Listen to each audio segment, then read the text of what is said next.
Thanks for tuning in to Simplifying Cyber. I'm Aaron Pritz. And I'm Cody Rivers. And today we're happy to be here with Brian Waltz, most recently CISO at Cardinal Health. Welcome to the show, Brian. How are you doing today? Doing well. Pleasure to be here. Appreciate you having me. Awesome. Well, we like to start off every episode with just getting to know our guests. So we've met you before, but we want our guests to have the chance to meet you. So give us a little bit of an overview of the Brian Waltz story, and specifically your journey to CISO and into cyber. I know when we first met, we shared some audit lineage in our history, but give us the quick and dirty. Yeah, absolutely. Appreciate it. So I actually started my career in public accounting, working for EY for the first 6 years of my career, kind of splitting time between financial and IT audit. And at that point in time, as a typical consultant, was doing tons of traveling and decided I wanted to get off the road and find something a little bit closer to home. So moved to Cardinal Health, where I spent probably 22 plus years in that organization, kind of starting in IT audit, but quickly pivoted into IT after a couple of years there. And I think that was kind of the great thing, was the opportunity to try different things and move into different areas of the business. And so moved into a role that was primarily focused on risk management, compliance, governance type roles. So kind of leading our SOX program office, building out some FDA capabilities and things like that. And did that for about 7 years, and got to a point where I was just like, I'm tired of telling people what they're doing wrong. I actually want to go and build something. And so, did kind of a career pivot for me. Probably spent the next 7 to 9 years in more traditional IT roles, deploying things like ServiceNow and ITIL capabilities across the organization. Doing a stint through infrastructure, and then switched into a couple more business-facing IT roles, where I was an IT business partner, helping to build out IT-enabled business strategy, putting together business cases, and then executing large projects to help the business move forward. And then probably about 6 years ago, got a call from our CISO at the time, who I had worked for in a prior role, and she's like, "Hey, I'm creating a deputy CISO role. Is that something that you would be interested in?" And I said, absolutely, would love to get back into security. So kind of the security's been the bookends of my career so far, but have absolutely enjoyed my time in it. Oh, that's great. And yeah, we both shared, as when we first met, that kind of early career audit background. And I know for me, it was formative to kind of understand internal controls and both the process side as well as the technical side of controls. What impact did audit have in kind of shaping you as a cyber leader, and specifically as an IT practitioner as well? Yeah, well, I think the first and foremost, right, like just being skeptical, right? And it's not that you're just like the negative Nancy, right? But I think you've got to have that view on everything as you kind of do your work, right? Is understand like the what could go wrongs. And I think that's very much the same way it is with security, right? You're always looking for those holes that could be breached in your, in your security posture, and right? And it's kind of like layers of Swiss cheese on top of each other to make sure that you've got enough layers to close those holes and make sure that that you're in good shape to protect the business. Yeah, awesome. Well, I have a question kind of going from the audit, and I think of GRC as a kind of a resurging topic in a lot of cyber programs. But looking at yourself with 2 decades of perspective at one of the world's largest companies, you've seen GRC evolve. So is GRC finally becoming the GPS that tells us where to spend our next dollar, or are we still just using it as like a rearview mirror? Yeah, I mean, I think it is about how you look forward on there too. And I think cyber has a bigger seat at the table than we've ever had before, right? And the opportunity to help influence the business, right? And it's been interesting to kind of see, nobody was really talking about cyber as a risk. Then it started to show up on enterprise risk management lists out there. But then when you start to dig into it and pull the layers back and ask the business, like, what are you most concerned about? They're like, I don't know. I read a lot about it in the newspapers and I see stuff online. And I know it's a risk to the business, right? So that's when you really have to start to kind of peel those layers of the onion back and start to dig in and understand, well, are you concerned about operational disruption, right? Are you concerned about data loss, et cetera? And so I think those have been very rich discussions to really help them understand how we view cyber risk, and making sure that they understand it's not just the CISO or the CIO that owns it, right? Like, it is a collaborative discussion, and collaborative ownership around those risks, right? Because we may have a part in the remediation or the mitigation step that we put in place, but part of that could also be on the business as well, with continuity plans or diversifying their supplier base and things like that. So I do, while you can always learn from history, I do view it more as like, how do you move the business forward and manage that risk for them? Yeah.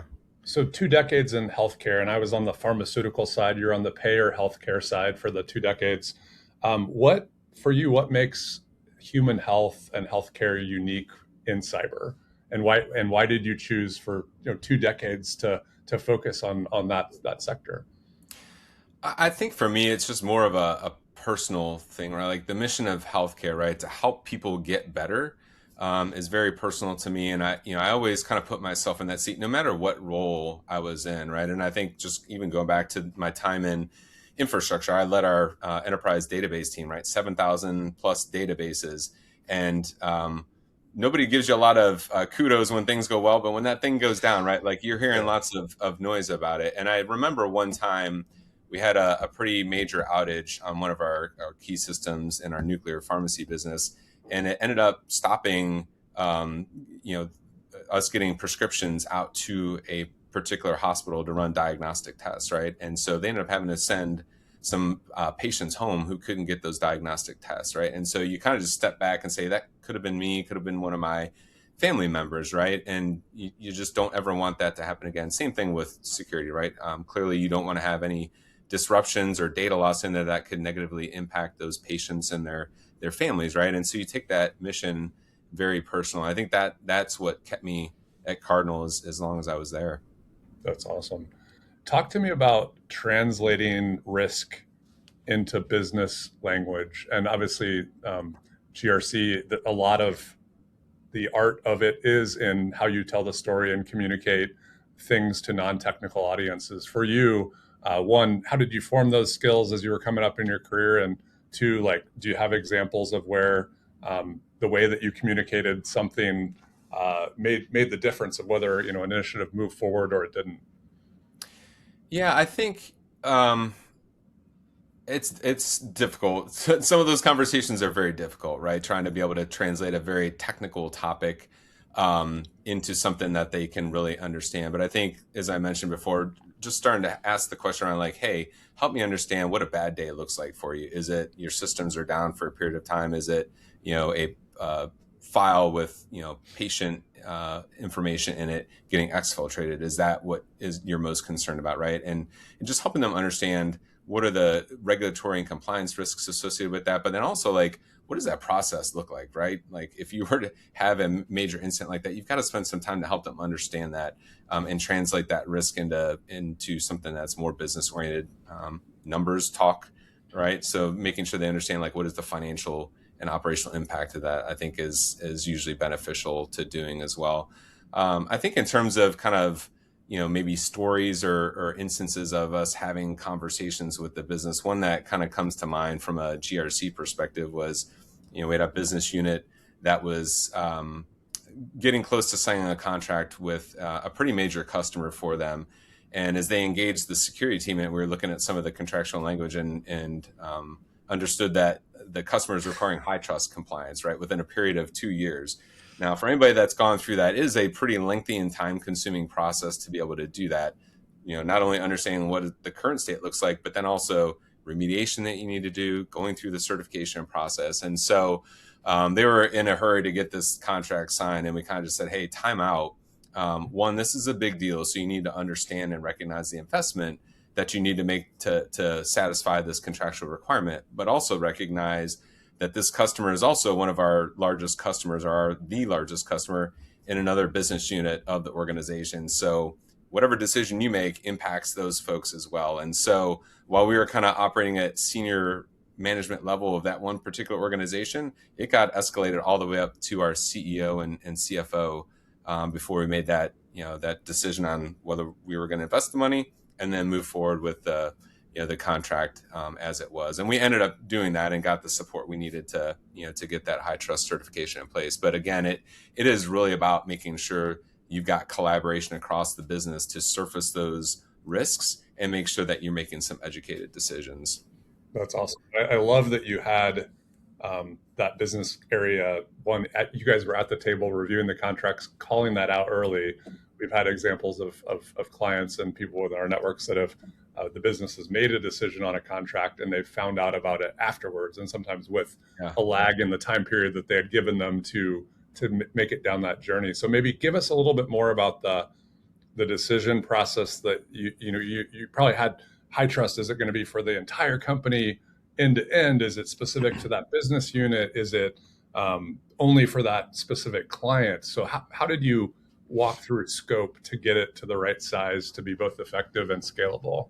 Yeah, I think as we kind of walk through that, that request or that requirement wasn't coming up in any of our other contracts with that customer. So we kind of just made the decision early on. We were going to really just focus on certification for that one business unit. And then to your point, it was a matter of then talking through, well, what from a system impact, what are the applications we want to bring in scope for that too? And so we tried to take a minimalist approach to that to say, hey, what are the items that the customer cares about and the data they care about, and let's make sure that we use that as kind of the how we orient the scoping for that. So we ultimately determined that we could leverage that to our advantage, right? Like I think as we kind of made that determination of HITRUST certification, yes or no, is like, hey, this could be a market differentiator for us if we're kind of first to market with this, and so we can use that as we go out and try and win additional business. So that's kind of how we viewed it, is like that would be available for any potential future client out there. But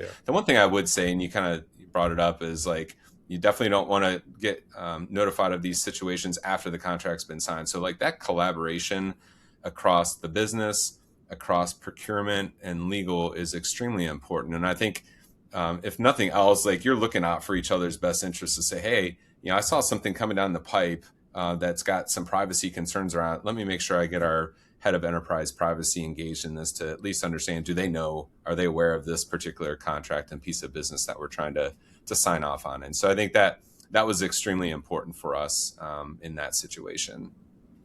Well, and leaning into this HITRUST thing, I'd say it's a yes, but we know HITRUST is the Iron Man of security certifications. But if a company, for our listeners, is just starting out that journey because the contract requires it, what's the one mistake they make in the first 90 days that costs them the most later, from your experience?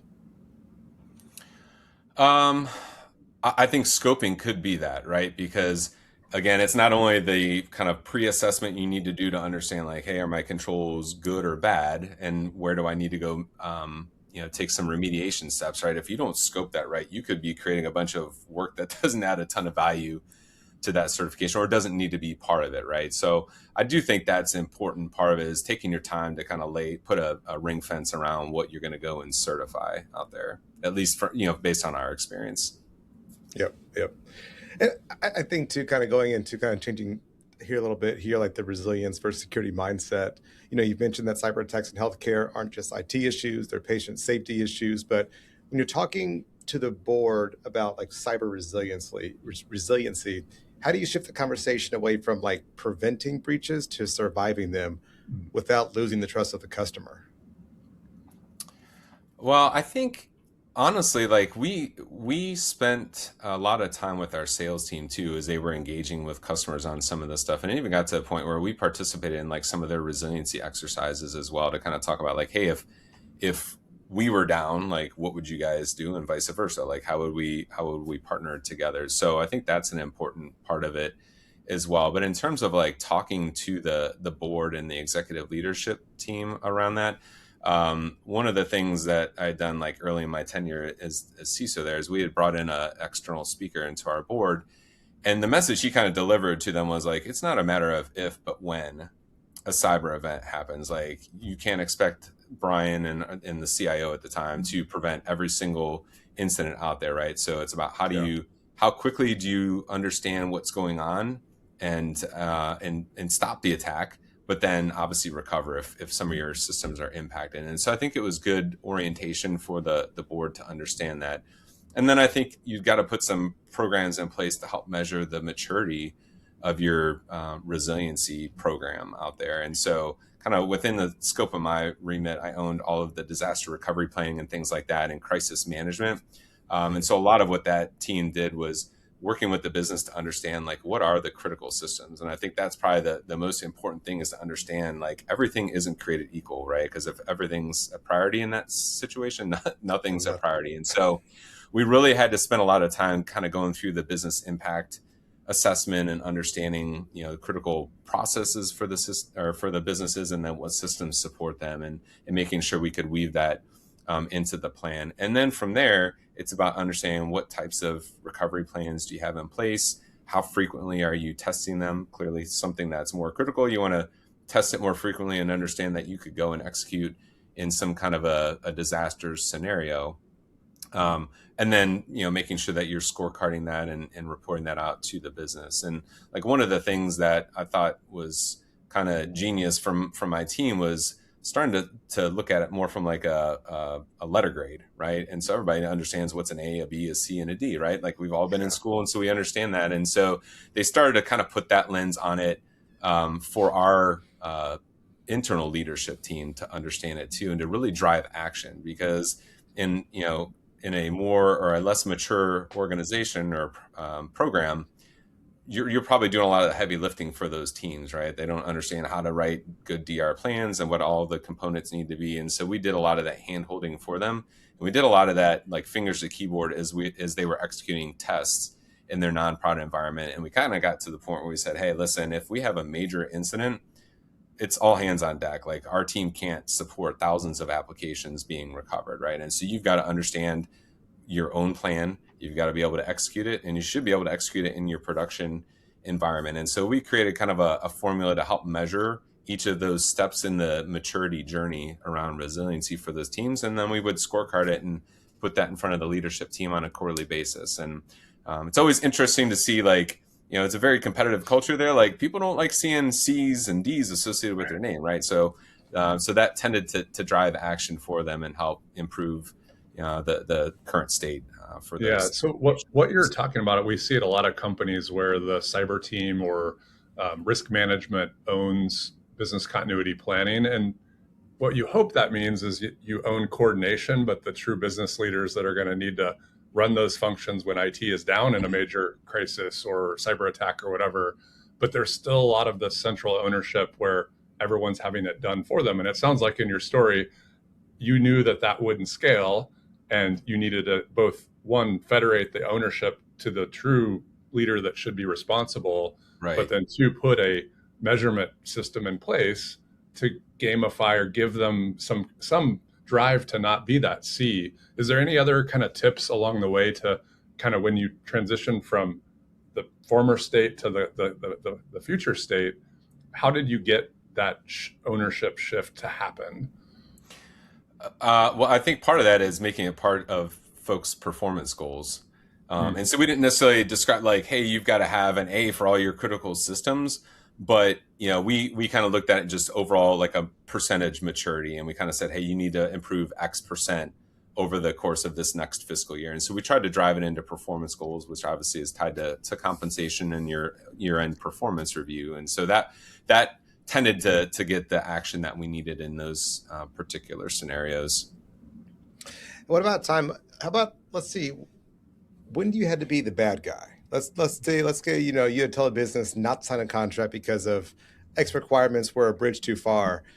Give us that. How did that go? I'm sure that wasn't a message well received, but how do you kind of handle that conversation when the answer is we shouldn't do this? Yeah, I would say there are very few times that we've had to go there, and it's not easy, right? But I think, one, you've got to build trust with those folks in the business too, so they understand like you are doing this in the best interest of the organization. And it's going to create problems down the road if we go and enter into this agreement. And so we kind of just take a very factual view of like, hey, we did a third-party risk assessment, and that we did have one vendor in particular that we kind of said, hey, this is a no-go for us. And so we kind of just laid out and said, hey, we had X number of criteria, 20 criteria that we evaluated them on. They, passed on 10 and they failed on 10. And this is why these 10 matter for you, right? And based on maybe the HIPAA data that you're putting into this application, right? There's a high chance that there could be some kind of a breach at the vendor, and obviously that has a major impact on us as a healthcare organization. So again, it was just coming to the table with some data points to have that conversation with the business, and I think they understood, and they were, quite honestly, they were prepared with 2 or 3 other alternatives that worked for them, and they were able to move forward with it. So it wasn't like we stopped the project, but maybe it wasn't the exact vendor that they wanted. Sure.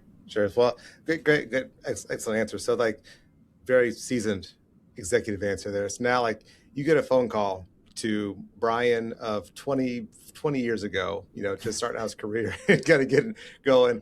What's a couple of nuggets of advice you're giving yourself? That, hey, I didn't know, now that I can tell you now, hey, here's some nuggets. So what's the Brian of now telling Brian of then?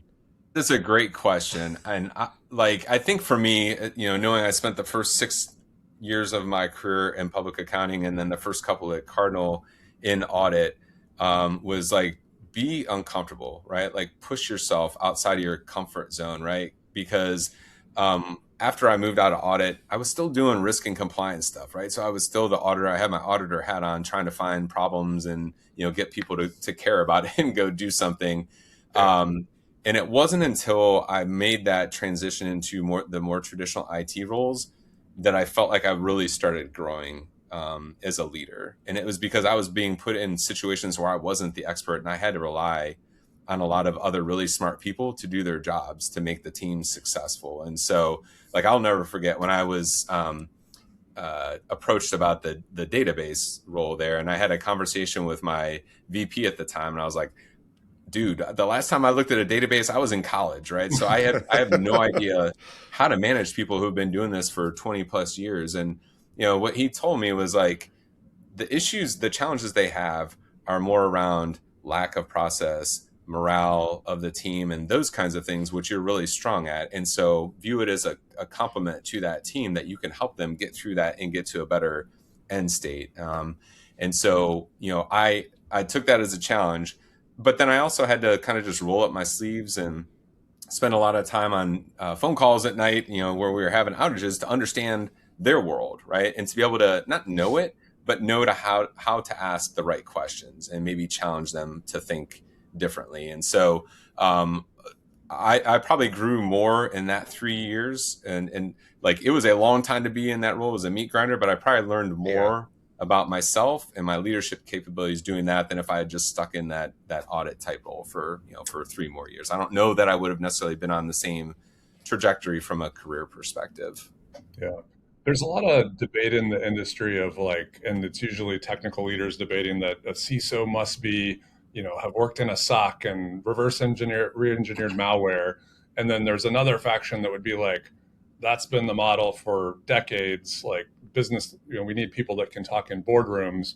And obviously the answer is somewhere in the middle, but given your experience and kind of what you've seen work well, what is that right balance? And kind of similar to your reason why I thought to ask this question, like, your leader for the database team was like, we're not looking for a 20-year database leader. We're looking for someone that can lead teams and help to have the right conversations to get barriers reduced.